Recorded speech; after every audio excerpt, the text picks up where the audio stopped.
Let's head over to Robert Libman now, who joins us on the line, a former MNA and a political columnist over at the Montreal Gazette. Robert, welcome back to the program. Good morning, Elias. I was going to say, you don't call, you don't write, but in fact, you do write quite a bit. And I write, yes. You're right. And you got quite a doozy. You do, quite well. And you got quite a doozy over the Montreal Gazette. The headline is, maybe it's time to hit pause on our dizzying dance with Trump. Obviously, we're talking trade wars here.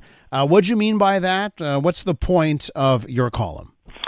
Well, I think, I mentioned how Prime Minister Mark Carney, some of his ministers seem to be chasing something that seems so elusive in light of how unpredictable Donald Trump is. They're negotiating, trade representatives are negotiating behind the scenes, and then out of the blue, Donald Trump might come up with something and post on social media, which throws everything out the window. And we see our ministers scrambling to politely or awkwardly explain or give a new explanation every time. It just doesn't seem like we're going anywhere, and we're just being turned in circles. The goalposts keep moving.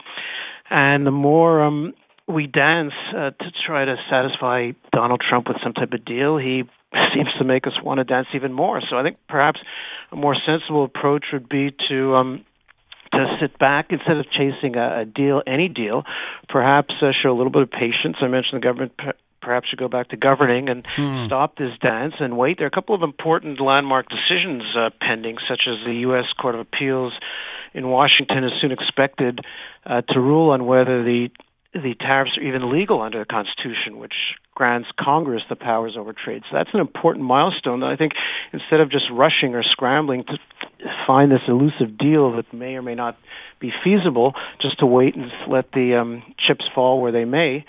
Also, the inflation numbers are coming out in the U.S. shortly, and I think it's time that Americans perhaps be given a dose of reality and see what the impact of these tariffs are, and that would put us in perhaps a better negotiating position than always being on the defensive as we are now. So I should point this out, Robert, because the inflation numbers came out this morning for the U.S., and the numbers are showing, there was a rise 0.2% in July, 2.7% year over year. Some would say not as hefty as expected. I don't know if there's questioning now of the numbers, by the way. Trump has made some changes there on the people that run that stuff.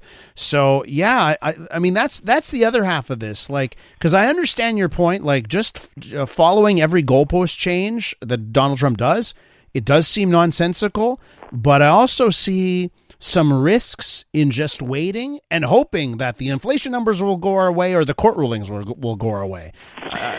Well, as I mentioned in my column, if a deal is struck, fine, but I think we have to at least let some of these other circumstances play themselves out, because right now we're certainly in a weak bargaining position, a disadvantaged bargaining position. We see what happens when we go elbows up, or we try to go elbows up. I think a lot of Canadians would like to see that approach of defiance, but let's face it, economically, we're at the mercy of the U.S., our much bigger neighbor. Look what happened when Doug Ford tried to be the tough guy. Remember a few months ago he threatened to impose a surcharge on electricity imports to the States, and the next day Trump angrily retaliated with the possibility of tariffs at 50%, and Ford quickly scrambled backwards, even to the point where Commerce Secretary Letnick mentioned or took a shot at Ford, calling him some guy in Ontario who was trying to tax American energy. So we're sort of stuck right now in a position where we don't have any force of negotiation. We don't have any power of negotiation. We're dealing with a very unpredictable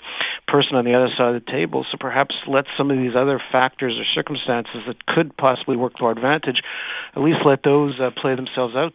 Is Mark Carney and his Liberal government, are they doing enough right now to get our house in order? Because to me, if we had a supercharged economy, if we were firing on all four cylinders, we'd be in a much better position here. Are we doing enough?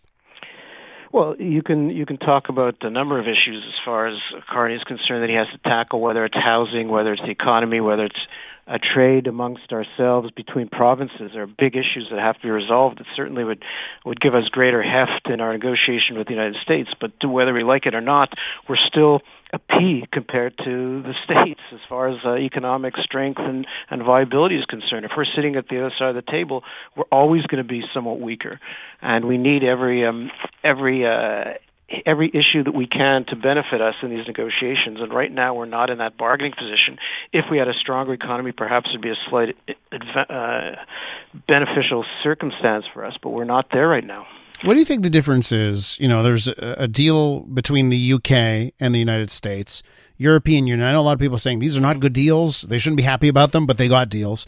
What do you think the difference is between how we've been treated versus some of our allies? Well, it's funny how he seems to have this bee in his bonnet with Canada. Whether it's still lingering disdain towards Justin Trudeau, who insulted him once, or whether he just feels that Mark Carney isn't flattering enough, I'm not sure. He seems to have something about Canada in his craw.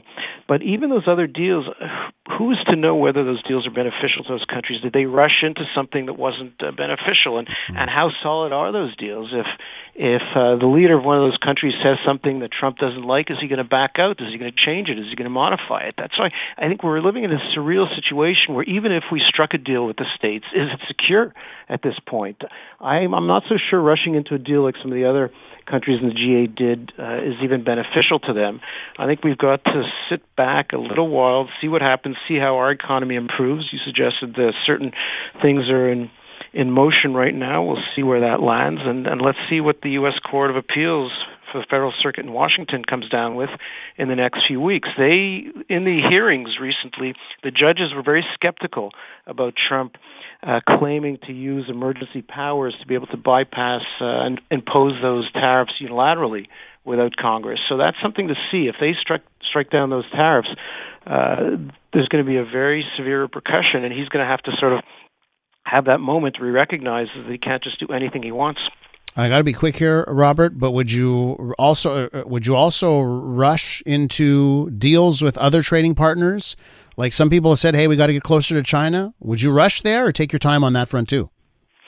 No, I think with the United States, we're dealing with a very unstable situation right now. A leader who doesn't seem to want to deal with us. I think if the other countries, if there's a bilateral sentiment, if there's reciprocal respect with other trading partners, certainly a deal is much more of a realistic possibility than dealing with a partner right now who doesn't consider themselves a partner and doesn't respect us. And that seems to be the case with Trump towards Canada. Robert, I have to leave it there. Great talking to you. Thanks so much. A pleasure, Elias. All the best. Robert Libman, longtime former M&A political columnist over at the Gazette. His latest piece there, maybe it's time to hit pause on our dizzying dance with Trump. When we return, I'm going to re-air our interview we had yesterday with Paul Hirschhorn, Consul General of Israel in Montreal. He's ending his 4-year run tomorrow as Consul General, and he looked back on his 4 years on our program. You'll hear it next.